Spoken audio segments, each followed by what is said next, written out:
नमस्कार दोस्तों, मेरा नाम है आदित्य और आप देख रहे हैं ऑल अबाउट सोशियोलॉजी। आज हम बात करेंगे एनटीए नेट पेपर 1 और पेपर 2 की, जो कि 21 दिसंबर 2018 को हुआ था। हम जानने की कोशिश करेंगे कि किस किस टाइप के क्वेश्चंस आए थे और उनके आंसर्स क्या थे। जानने के लिए देखते रहिए इस वीडियो को अंत तक। तो दोस्तों, पहला क्वेश्चन है, which among the following provides the strongest evidence of cause and effect relationship between independent and dependent variables. तो इसका आंसर बहुत डायरेक्ट है। इसका आंसर है एक्सपेरिमेंटल रिसर्च। मैं यहाँ टिक करने की कोशिश करता हूँ। इसका आंसर है एक्सपेरिमेंटल रिसर्च। ये एक्सपेरिमेंटल अप्रोच, एक्सपेरिमेंटल रिसर्च की ही डेफिनेशन है जो यहाँ लिखी गई है, जिससे आप डिटेक्ट कर सकते हैं कि कॉज एंड इफेक्ट रिलेशनशिप की बात कर रहा है, इंडिपेंडेंट एंड डिपेंडेंट वेरिएबल की बात कर रहा है। तो ये डायरेक्टली एक्सपेरिमेंटल अप्रोच हो गया। ये बहुत डायरेक्ट क्वेश्चन था।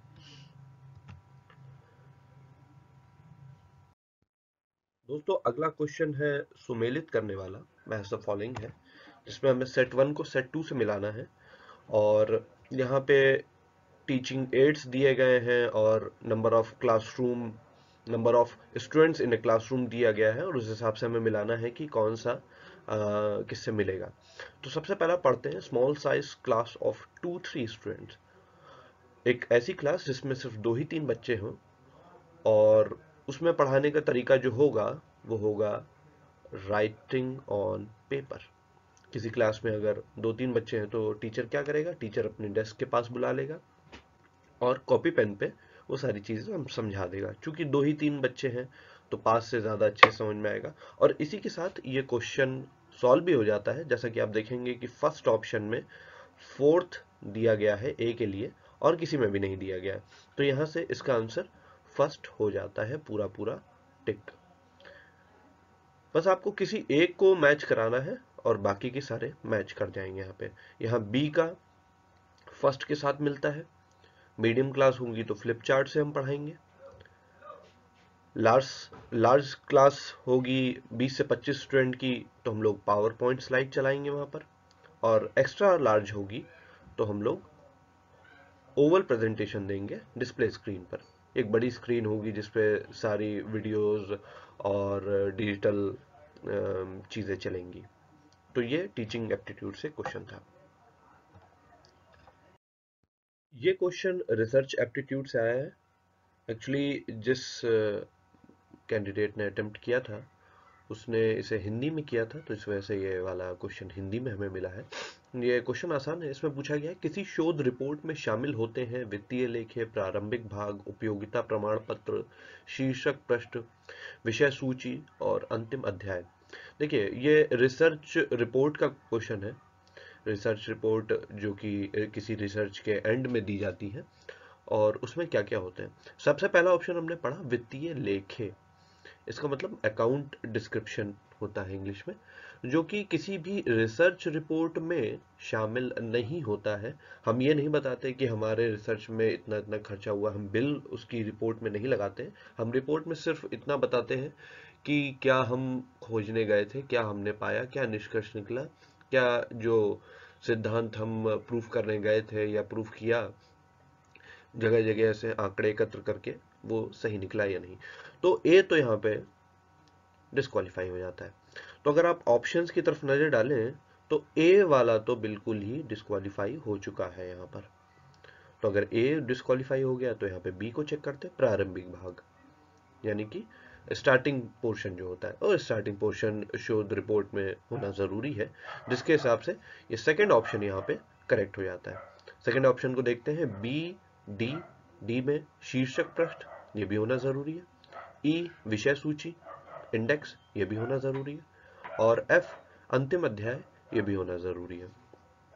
यहाँ सी की बात आई है। सी क्यों नहीं होगा? उपयोगिता प्रमाण पत्र होना जरूरी नहीं है, ऐसा शामिल नहीं होता है। जरूरी नहीं कि कोई शोध रिपोर्ट दी जा रही है तो उसको उपयोगिता प्रमाण पत्र देना जरूरी हो। पर बी डी ई एफ जो भी ऑप्शन है वो हमारे रिसर्च रिपोर्ट में शामिल होने चाहिए। यह था रिसर्च का क्वेश्चन। दोस्तों, अगला क्वेश्चन है, heuristic method of teaching was developed by. और एक डायरेक्ट क्वेश्चन है, एक फैक्ट क्वेश्चन है, जिसका आंसर है एच ई आर्मस्ट्रॉन्ग। ये टीचिंग एप्टीट्यूड का क्वेश्चन था। ह्यूरिस्टिक मेथड किसने डेवलप किया है, पूछा गया था, H.E. आर्मस्ट्रॉन्ग।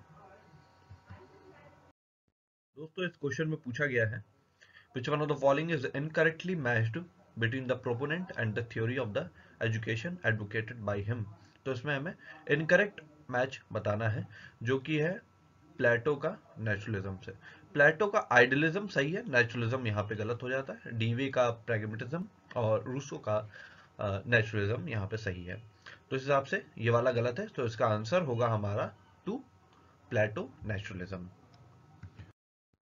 अगला क्वेश्चन है, with what name an attribute like height, weight, or happiness that is measured and that is assigned with the changing values be called? Heuristic, statistic, sample, variable। दोस्तों ये question थोड़ा सा tricky हो सकता है अगर आप इसकी लैंग्वेज को ध्यान से ना पढ़ें। यहाँ एक शब्द आया है एट्रीब्यूट, और एट्रीब्यूट शब्द का मतलब होता है गुण, विशेषता या लक्षण। इसमें एलिमिनेशन मेथड हम यूज करेंगे। ह्यूरिस्टिक नहीं हो सकता, सैंपल नहीं हो सकता। सैंपल तो बिल्कुल नहीं हो सकता, क्योंकि सैंपल की जो डेफिनेशन होती है वो ये नहीं है, सैंपल की डेफिनेशन कुछ और ही होती है। यहाँ स्टैटिस्टिक्स होगा और वेरिएबल होगा, जिसका आंसर है वेरिएबल। स्टैटिस्टिक्स एक गणितीय विधि है किसी भी चीज को करने की, नापने की, शो करने की, जो कि हाइट, वेट और हैप्पीनेस उसके अंदर आते हैं। वेरिएबल यहाँ पर एक सही ऑप्शन दिख रहा है हमें। हाइट, वेट और happiness that is measured and that is assigned with the changing values. और जहाँ पे चेंजिंग वैल्यूज की बात आती है वहाँ पे हम वेरिएबल्स को समझते हैं, क्योंकि वेरिएबल्स का मतलब ही होता है कि वो चर राशियां हैं। चर मतलब जो बदलती रहती हैं समय समय पर, और इसका आंसर है वेरिएबल। ट्रिकी क्वेश्चन है लेकिन ध्यान से करने वाला है। क्वेश्चन है, there are teaching aids which are centered around certain skills such as reading, listening and pronunciation etc. Such teaching aids are called as। यहाँ पे बात करी गई है कि कौन से टीचिंग एड्स मदद करते हैं रीडिंग में, लिसनिंग में और प्रोनाउंसिएशन में। Again it's a direct question, जिसका आंसर है audio lingual teaching ads. Audio lingual teaching ads हम तब इस्तेमाल करते हैं जब हमें कोई फॉरेन लैंग्वेज सीखनी होती है, जैसे इंग्लिश हो गई, फ्रेंच हो गई, जर्मन हो गई। उसकी कई सारी एप्स आती हैं, कई सारे सॉफ्टवेयर्स आते हैं, जो कि आपको उसको पढ़ना, सुनना और प्रोनाउंशिएट करना समझाते हैं, जो कि टीचिंग एड्स में काफ़ी फ़ायदेमंद रहता है। वो आपको बताएगा कि प्रत्येक शब्द को किस एक्सेंट में पढ़ा जाना चाहिए, उसका प्रोनाउंसिएशन क्या होना चाहिए, उसकी स्पेलिंग क्या होती है, उसको लिखने का तरीका क्या है। वो सारी चीज़ें आपको ऑडियो लिंगुअल टीचिंग एड्स में बताई जाएंगी। दोस्तों ये क्वेश्चन आया है रिसर्च एप्टीट्यूड से। इस क्वेश्चन में मुझे काफ़ी कंफ्यूजन रहा। आप लोग भी मेरी हेल्प करिएगा इस क्वेश्चन को करने में। मैं अपनी तरफ से जिस हद तक इस क्वेश्चन को कर पा रहा हूँ उसको करने की कोशिश करता हूँ। किसी शोध विषय की मौलिकता किन घटकों पर निर्भर करेगी, ये इस क्वेश्चन में पूछा गया है। जिसमें पहला तो डेफिनेटली हो जाएगा विषय की विशिष्टता। यहाँ मौलिकता की बात आई है। देखिए मौलिकता शब्द से मतलब ये होता है ओरिजिनलिटी कितनी है, आपका कंटेंट, आप जो सब्जेक्ट चूज कर रहे हैं, जिस भी विषय पर शोध करने वाले हैं, वो कितना ज्यादा ओरिजिनल है। अ, इस चीज को किन किन फैक्टर्स पे हम डिपेंड करेंगे। तो इसमें ए तो हो ही जाता है, विषय की विशिष्टता होनी चाहिए। स्पेसिफिक होगा, अलग होगा, तो ये अ, एक ऑप्शन बन जाता है। उपयोगितावादी आयाम यानी कि उसकी उपयोगिता कितनी है, ये भी देखा जाता है। मौलिक है और कोई भी शोध विषय है तो उसको उपयोगी तो होना ही चाहिए। सहयोग प्रणाली की बात आती है, मुझे लगता है कि यहाँ पे ये नेसेसरी नहीं है कि सहयोग प्रणाली हो। मौलिक शोध विषय की मौलिकता इस घटक पे निर्भर नहीं करती, मुझे ऐसा लगता है। तो सी ऑप्शन यहाँ पे मैं नेग्लेक्ट कर रहा हूँ। पर्यवेक्षण की अनावश्यकता इसका आंसर है। और अध्ययन की व्यवहार्यता ई भी इसमें आएगा। देखिए सी को मैंने नेग्लेक्ट कर दिया, तो ए, बी, डी और ई, ए, बी, डी और ई ये फर्स्ट वाले में मिल रहा है। और इस क्वेश्चन के लिए आप लोग भी अपनी तरफ से अनुमान बताइएगा कि कौन सा ऑप्शन सही है और कौन सा ऑप्शन क्यों नहीं सही है। एक बार इसकी एनटीए की आंसर की से भी हमें इसे मिलाना पड़ेगा। दोस्तों इस क्वेश्चन में पूछा गया है assignment method of teaching is a combination of which of the following, यानी कि यहाँ पे असाइनमेंट मेथड के बारे में पूछा गया है, जिसमें ऑप्शंस है project method and lecture method and field visit method, lecture come demonstration method and laboratory method, heuristic method and problem solving method. अब पहले जान लेते हैं असाइनमेंट मेथड में क्या होता है। असाइनमेंट या फिर होमवर्क कम असाइनमेंट मेथड में होता यह है कि टीचर किसी चीज़ के बारे में जानकारी देता है, कोई चीज़ पढ़ाता है और फिर उसे हमें बाद में शीट्स में या ब्लैक बोर्ड पर लिख के या कॉपी में दे के या किसी भी तरीके से एक टास्क देते हैं कई सारे क्वेश्चंस का, जो कि हमें करके लाना होता है कुछ टाइम बाद। और इसमें जो सबसे सही ऑप्शन यहाँ पे दिख रहा है वो है कॉम्बिनेशन प्रोजेक्ट मेथड और लेक्चर मेथड। ह्यूरिस्टिक मेथड में ट्रायल एंड एरर पर बेस्ड होता है, हाइपोथेटिकल प्रॉब्लम दी जाती है जिसे सॉल्व करना होता है, और छोटे बच्चों को ह्यूरिस्टिक मेथड नहीं दिया जाता है। इस वजह से यहाँ पे ये ऑप्शन हो जाता है गलत। और लेबोरेटरी मेथड और field visit method assignment method के अंतर्गत नहीं आते हैं। बेसिकली चार टाइप्स मेथड होते हैं टीचिंग में: telling method, activity method, visual method and mental method. तो ये असाइनमेंट मेथड टेलिंग और एक्टिविटी मेथड दोनों के क्रॉस में आ रहा है, इस वजह से प्रोजेक्ट मेथड और लेक्चर मेथड इसका आंसर होगा। दोस्तों अगला क्वेश्चन है ब्लूम्स टेक्सोनॉमी से most important question in teaching aptitude. पूछा गया है according to Bloom's traditional taxonomy the highest level of learning in cognitive domain is analysis, application, evaluation and comprehension. और इसका आंसर है इवैल्यूएशन। जो अभी अपडेटेड ब्लूम्स टेक्सोनॉमी आई है उसमें इवैल्यूएशन के ऊपर एक नया पॉइंट रखा गया है जिसे क्रिएटिंग कहते हैं। लेकिन ट्रेडिशनल टेक्सोनॉमी की बात करी गई है, ब्लूम्स की ओरिजिनल टेक्सोनॉमी की बात करी गई है, तो इसका आंसर हम इवैल्यूएशन लगाएंगे। इसमें 6 लेवल्स आते हैं, जिसमें पहला लेवल है नॉलेज, फिर कॉम्प्रिहेंशन, फिर एप्लीकेशन, फिर एनालिसिस, फिर सिंथेसिस और फिर इवैल्यूएशन, जो कि हाईएस्ट लेवल है कॉग्निटिव डोमेन में। दोस्तों ये क्वेश्चन आया है हमारा अनसीन पैसेज से, रीडिंग कॉम्प्रिहेंशन से। इसको आप पॉज करके पूरा पढ़ लीजिए, क्योंकि इस बार के जो क्वेश्चन आए हैं वो डायरेक्टली लाइन टू लाइन उठ के नहीं आए हैं। बस थोड़ा सा आपको इसका मतलब समझना पड़ेगा, इस पैराग्राफ का क्या जो निचोड़ है इस पैराग्राफ का, इसको आपको समझना पड़ेगा। और इसके लिए हमें सिर्फ 5 मिनट ही खर्च करने पड़े वहाँ पर, और इस क्वेश्चन को हम लोग कर ले गए थे। इसको आप पॉज करके देख लीजिए, फिर मैं आगे इसके क्वेश्चन बताता हूँ। तो चलिए, ये हमारा पैराग्राफ है और उसका पहला क्वेश्चन है प्रत्येक समाज के लिए प्रज्ञा, प्रतिभा और ऊर्जा का लाभ उठाना क्यों आवश्यक है। देखिए, इस पूरे पैराग्राफ में कहीं भी ये डायरेक्टली नहीं लिखा गया है कि इसका लाभ उठाना क्यों आवश्यक है। मेरे हिसाब से इसका आंसर जो होना चाहिए वो विश्व को सार्वभौमिक आकांक्षाओं से विशेषित करना, इसलिए इसका लाभ उठाना हमारा आवश्यक है। मेरे हिसाब से इसका आंसर 4 है, और मैं देखना चाहूंगा कि एन टी ए नेट इसका आंसर क्या देता है।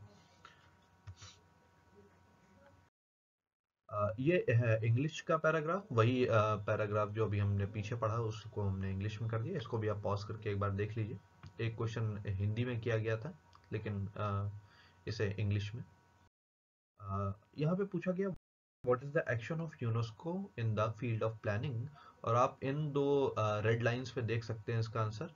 तो हमारा आंसर चला जाता है फर्स्ट के साथ। अगला question, the characteristics of humanism should be, और इसको भी हम इन दोनों लाइंस में देख सकते हैं directly. Priority to practical knowledge इसका आंसर होगा। अगला है question, what is coloured by the expectation of education, और यहाँ पर जो हमें लाइन मिल रही है वो इन दोनों रेड लाइंस में से है, तो इसका आंसर हो जाएगा a critical appraisal for of debatable tendencies. ये 15 क्वेश्चन है, इसमें हमें कई सारे फैक्टर्स दिए गए हैं और इनमें से हमें बताना है। इस पूरे पैराग्राफ को अगर आप पढ़ लेंगे अच्छे से तो इसको आप आंसर दे सकते हैं। इसका आंसर होगा ए, बी, सी और ई। अगला क्वेश्चन, रीजनिंग से है, आर्गुमेंट रीजनिंग है ये। इसमें हमें बताना है कि an English women lecturing Americans on semicolon is little like an American lecturing the French on sauces. इस आर्गुमेंट को हमें बताना है कि कौन सा वाला आर्गुमेंट है, लॉजिकल है, डिडक्टिव है, हाइपोथेटिकल है या इंडक्टिव है।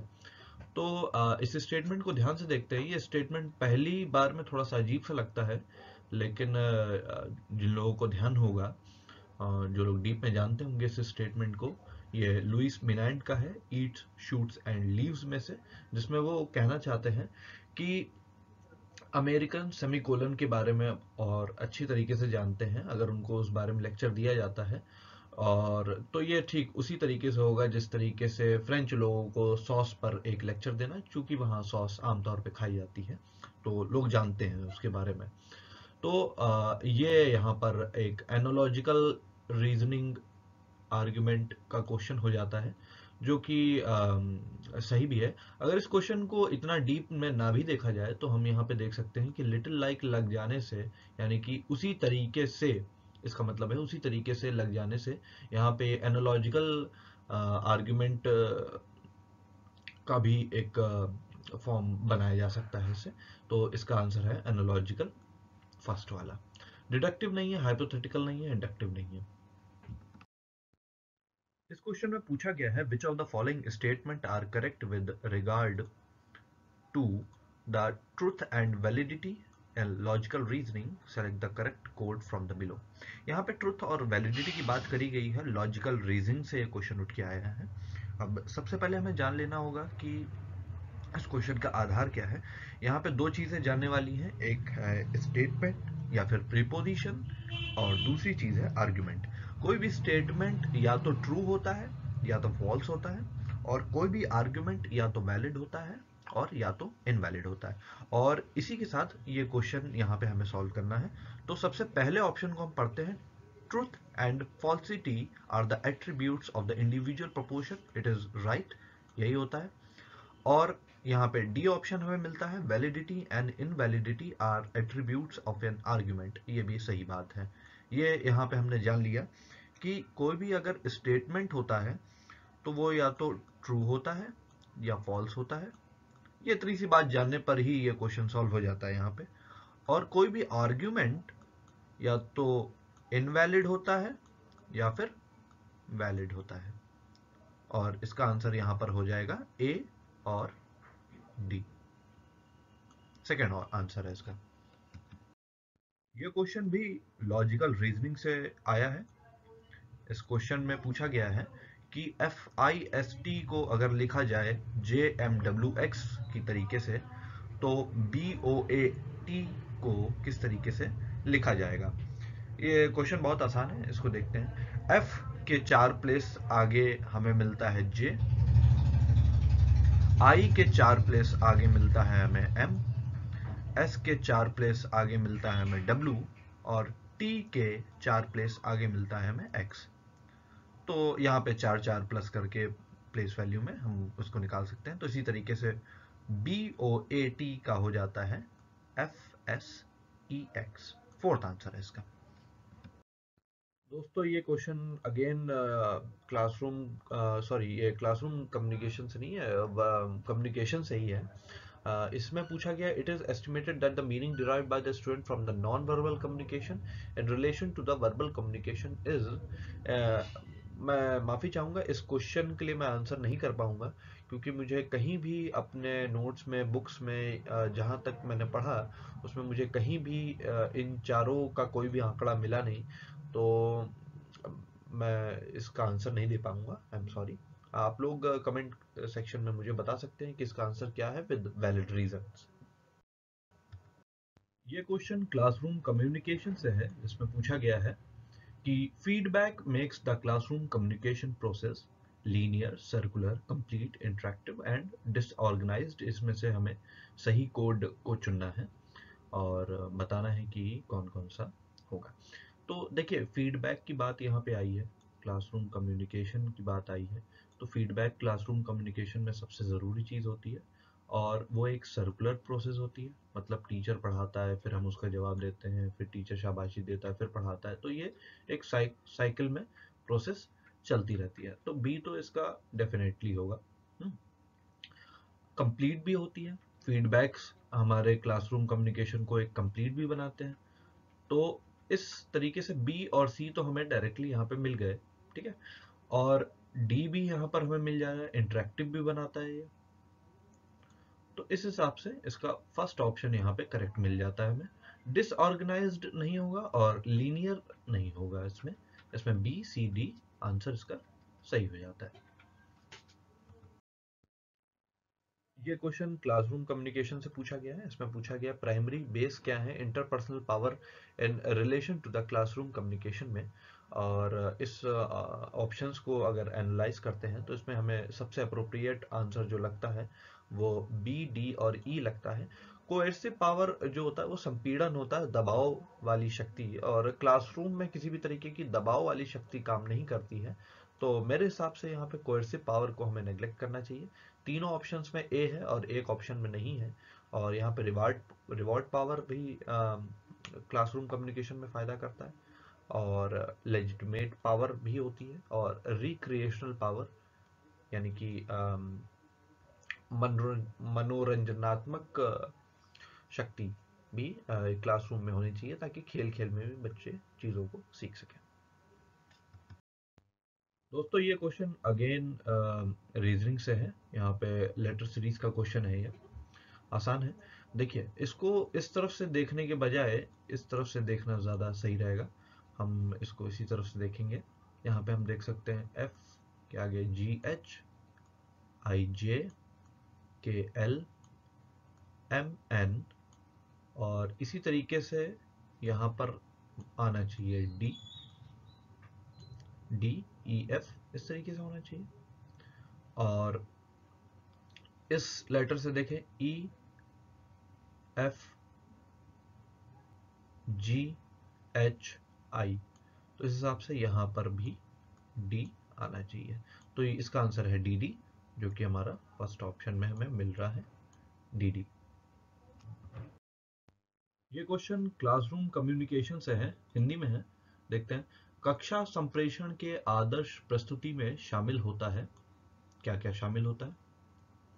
स्क्रिप्टिंग, ईमेल, टेलीफोन, ग्राफिक्स, इन सब चीज़ों को हमें बताना है कि इसमें कौन सा आदर्श प्रस्तुति में शामिल होता है। आदर्श प्रस्तुति में, तो देखिए अगर आप ऑप्शंस पे थोड़ा सा ध्यान देंगे तो क्लासरूम कम्युनिकेशन में ईमेल का कोई काम नहीं, टेलीफोन का कोई काम नहीं, ग्राफिक्स का भी जहां तक कोई काम नहीं है। एक स्क्रिप्टिंग हो सकती है कि टीचर आ रहा है, उसको क्या पढ़ाना है, क्या नहीं पढ़ाना है, किस तरीके से बात करनी है, वो सारी चीज़ें तैयार करके लाता है, तो वो एक स्क्रिप्ट के अंतर्गत ही आ जाता है, जिसे हम यहाँ पे फर्स्ट ऑप्शन में टिक करेंगे। इस क्वेश्चन का आंसर स्क्रिप्टिंग है।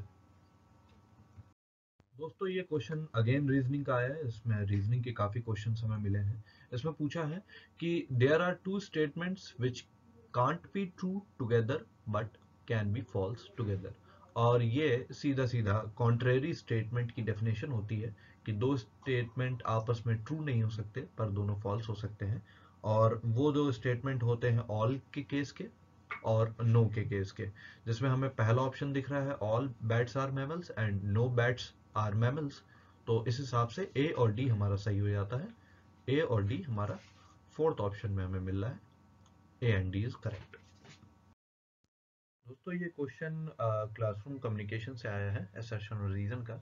इसमें पूछा गया है कि making good prediction in classroom communication may become difficult because it happens when interactions with the student take place at superficial level। देखिए दोस्तों, इस क्वेश्चन को अगर मैं अपने तरीके से सॉल्व करता हूँ तो यहाँ पे जो आंसर होगा वो both A and R are true होगा। ऐसा इसलिए क्योंकि क्लासरूम में प्रिडिक्शंस बच्चे करेंगे, और ऐसा करते समय उन्हें कठिनाई होगी, वो सही तरीके से चीज़ों का अनुमान नहीं लगा पाएंगे, आंसर सही तरीके से नहीं दे पाएंगे, चीज़ों को सही तरीके से नहीं समझ पाएंगे। तो ऐसे में उन्हें प्रिडिक्शन करने में कठिनाई होगी। ऐसा तब होगा जब स्टूडेंट के साथ जो भी इंटरेक्शन है वो सिर्फ ऊपरी लेवल पर यानी कि सुपरफिशियल लेवल पर किया गया हो। अगर डीप लेवल में करेंगे, अगर हम स्टूडेंट के साथ डीप लेवल में इंटरेक्ट करेंगे तो वो अच्छे से हमें आंसर दे पाएंगे, अच्छे से प्रिडिक्ट कर पाएंगे जो भी हम क्लासरूम में पढ़ाना चाह रहे हैं, जो भी समझाना चाह रहे हैं वो अच्छे से प्रिडिक्ट कर पाएंगे।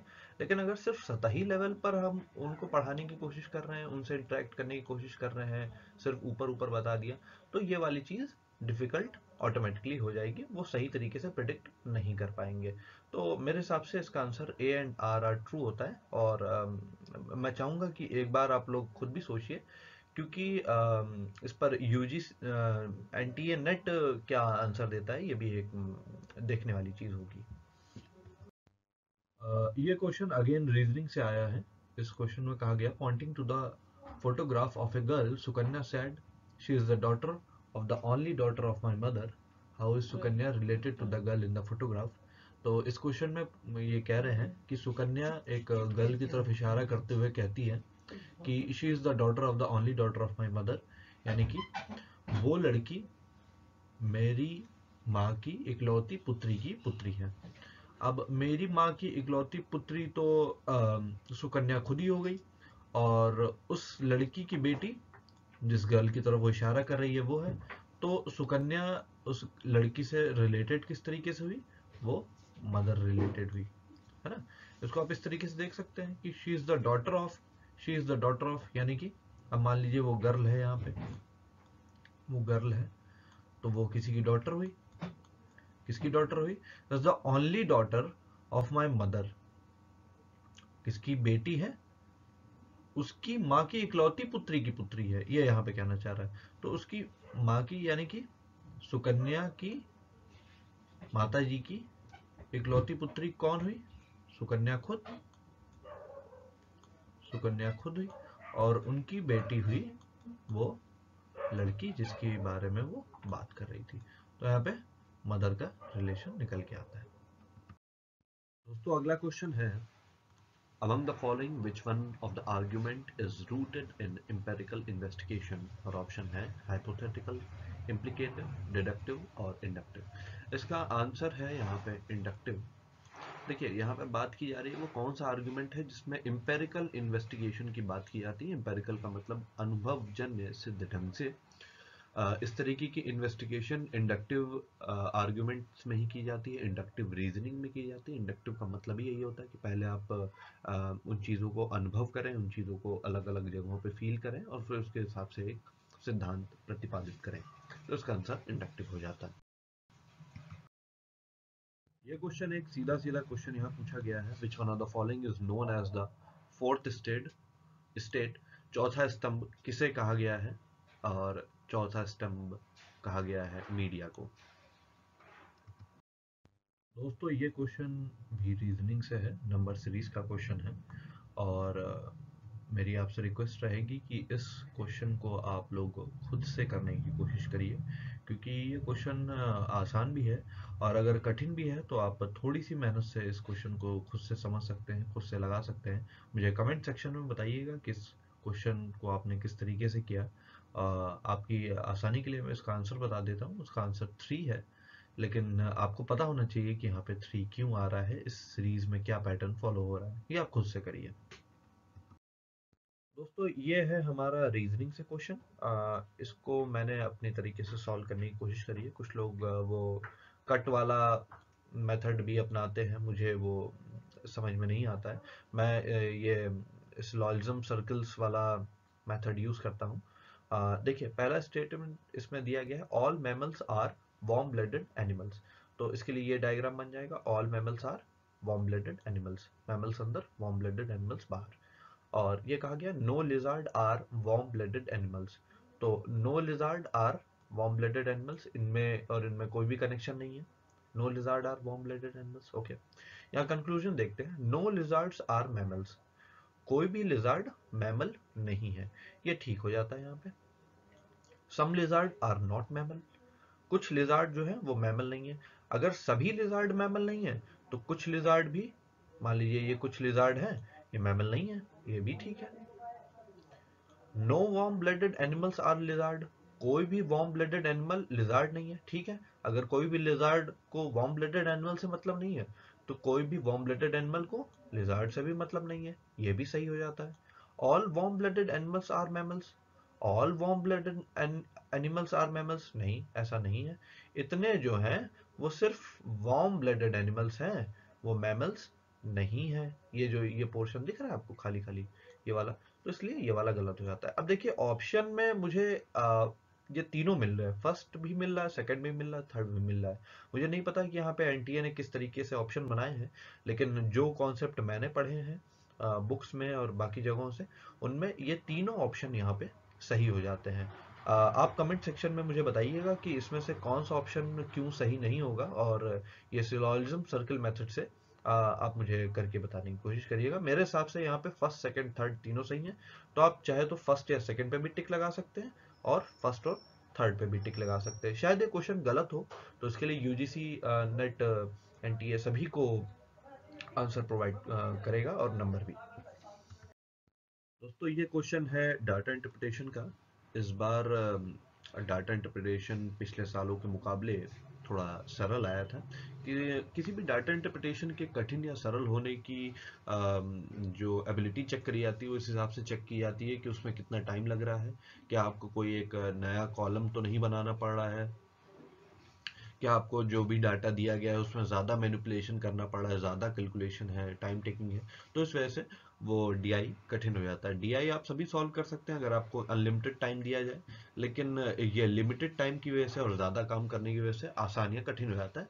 तो ये वाला डीआई जो है ये डायरेक्टली क्वेश्चन पूछे गए हैं इसमें, और कैलकुलेशन बेस्ड है, सिंपल कैलकुलेशन बेस्ड है। देखिए इस क्वेश्चन में यहाँ ईयर दिया गया है, यहाँ स्टेट एक्स का डाटा, स्टेट वाई का डाटा, और अपीयर्ड ए, पास्ट पी और सिलेक्टेड एस के यहाँ डाटा दिया गया है, और बाकी यहाँ पे दिया गया है सालों का। तो यहाँ क्वेश्चन पूछा गया है, in the year 2012 the percentage of candidate who failed in the state x was nearly यानी कि अप्रोक्सीमेटली पूछा गया है यहाँ पे। तो 2012 की बात करते हैं, यहाँ पे 840 लोग अपियर हुए हैं और 180 पास हुए हैं। ठीक है, तो हम यहाँ पे निकाल लेते हैं इसको।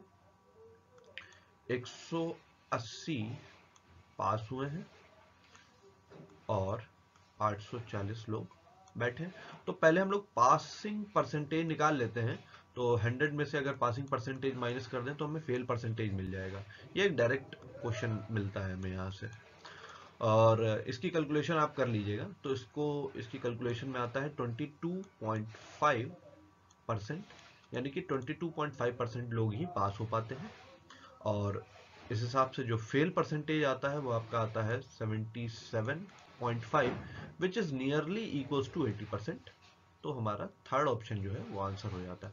ये क्लास फिफ्थ की मैथ्स है, तो मैं आशा करता हूँ कि आप लोग ये खुद से कर लेंगे। 180 अपॉन 840 इंटू 100 परसेंटेज निकालने का तरीका 77.5 आया इसका आंसर, और जो कि नियरली 80% है, यानी कि 80% लोग फेल हुए हैं स्टेट एक्स में 2012 में। दोस्तों इस क्वेश्चन में पूछा गया है कि स्टेट एक्स में ओवरऑल पास परसेंटेज बताना है हमें ड्यूरिंग द पीरियड 2010 टू 2015, यानी कि हमें 2010 से 2015 तक पास परसेंटेज कितने हुए हैं वो बताना है। तो पास परसेंटेज यहाँ निकालना बहुत आसान है। हम अपीयर्ड वाले सारे डिजिट्स को जोड़ दें, पास वाले सारे डिजिट्स को जोड़ दें और डिवाइड करें, उसका परसेंटेज निकालें, तो हमें यहाँ पे डायरेक्टली आंसर मिल जाएगा। यहाँ पे मैंने कैलकुलेट किया हुआ है कि अपीयर्ड वाले सारे लोग जो हैं वो हैं 5210, और पास वाले जो लोग हैं वो हैं 1120 इंटू 100, और जो कि नियरली आ जाता है हमारा 21.4% में, जो कि लगभग इक्वल है 20% के। तो इसका आंसर हमारा 3 हो जाता है यहाँ पे 20%। 20% इसका करेक्ट आंसर है। दोस्तों इस क्वेश्चन में पूछा गया है, in the year 2015 the percentage of candidates who passed in state X and Y taken together was nearly. अब इसमें दोनों स्टेट का कंबाइंड पूछा गया है पासिंग परसेंटेज। तो दोनों स्टेट का पासिंग परसेंटेज निकालने के लिए हमें पहले 2015 में दोनों स्टेट में अपीयर्ड कैंडिडेट्स का सम करना होगा, जो कि है इक्वल 1830 के 930 प्लस 900 को ऐड करेंगे तो 1830 मिलेगा। और passed candidate 215 plus 228, this is equals to 443 है।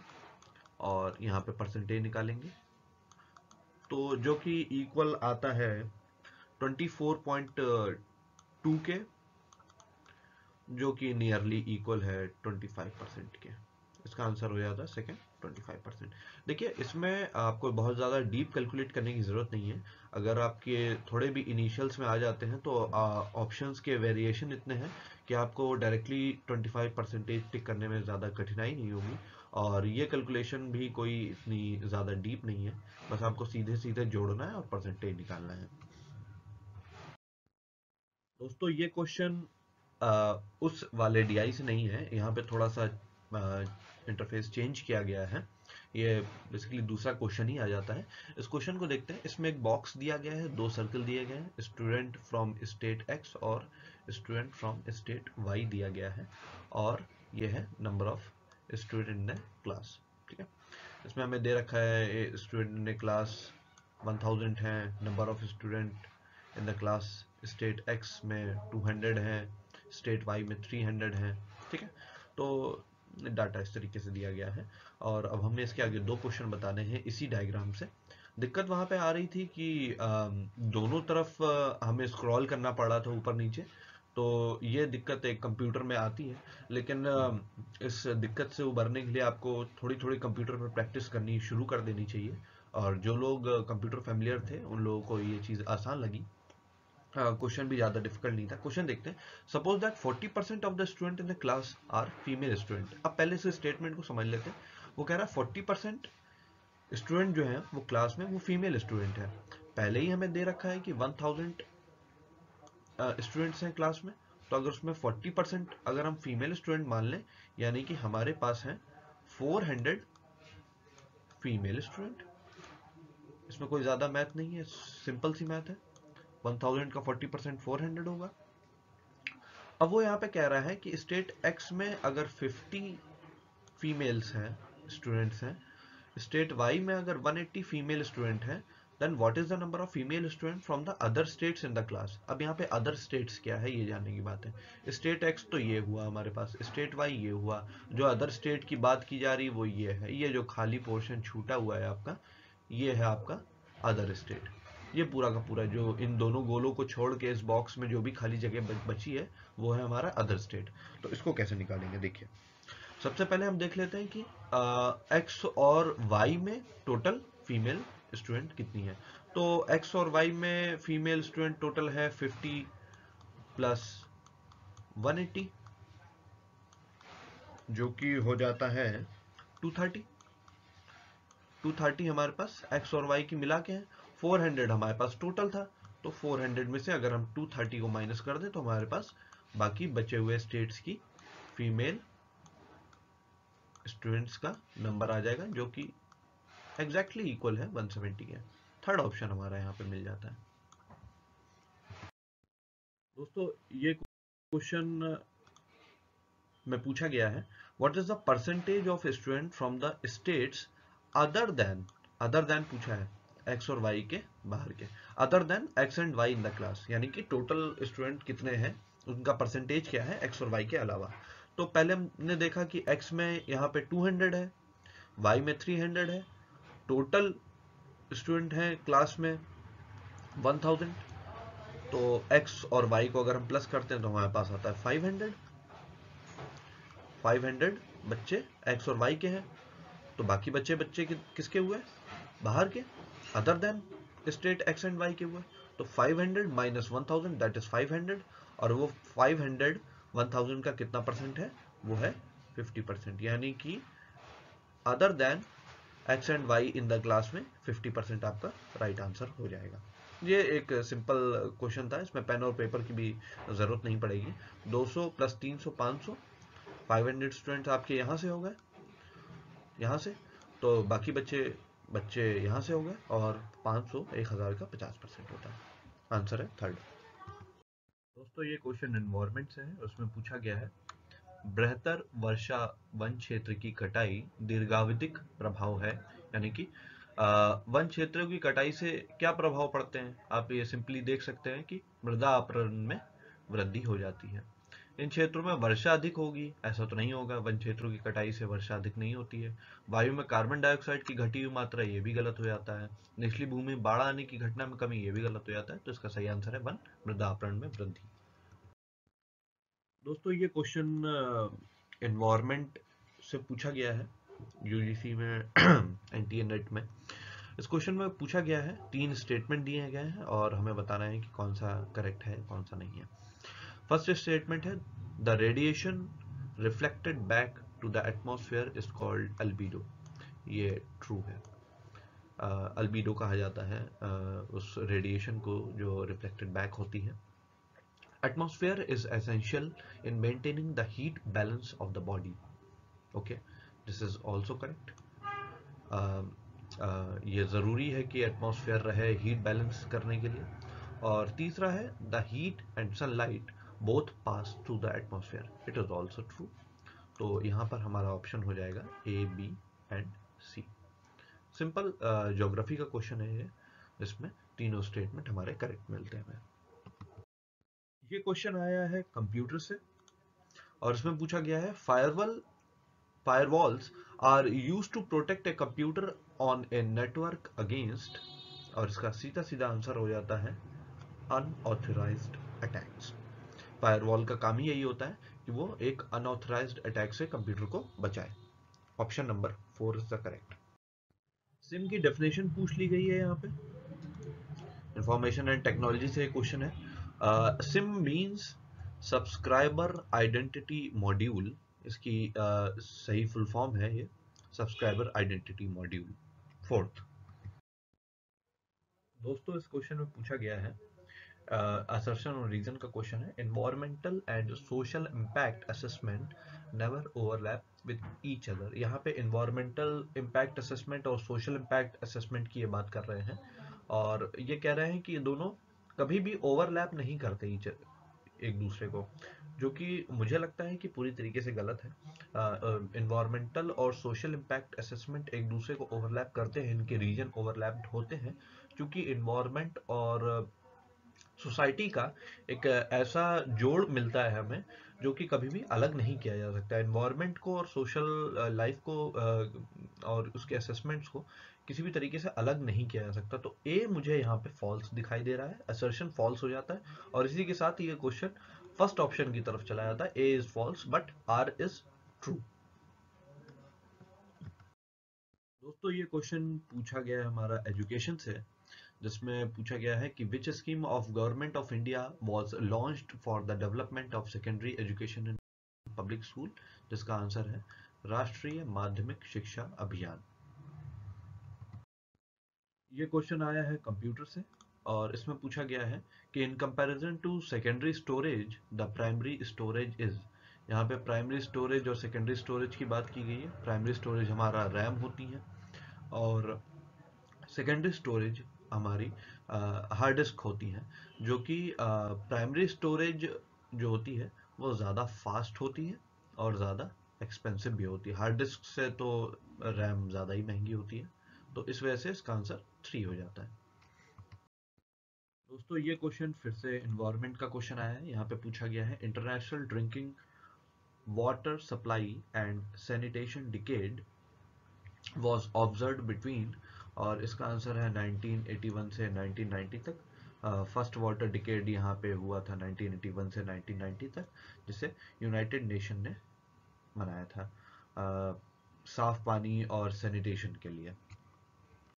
अगेन ये क्वेश्चन हमें मिलता है कंप्यूटर से, जिसमें पूछा गया है internet explorer, Mozilla Firefox, opera ये किस चीज़ से संबंधित है। तो ये ब्राउज़र से संबंधित है। ये कंप्यूटर में ब्राउज़र्स होते हैं, इंटरनेट एक्सप्लोरर, मोजिला फायरफॉक्स और ओपेरा, जिनकी मदद से हम कंप्यूटर में एक्सेस कर सकते हैं। फ़ोन में भी ये होते हैं।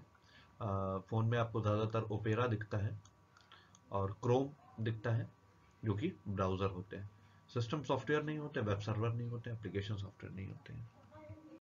ये क्वेश्चन अगेन कंप्यूटर से आया है यहाँ पर और इसमें पूछा गया है कि किस प्रिंटर में ड्राई इंक पाउडर यूज होता है। ये पाउडर इंक का इस्तेमाल हमारे लेजर प्रिंटर्स में होता है। अच्छा क्वेश्चन है, ये जानने वाला है। इंक जेट में इंक और लेजर प्रिंटर में ड्राई इंक पाउडर।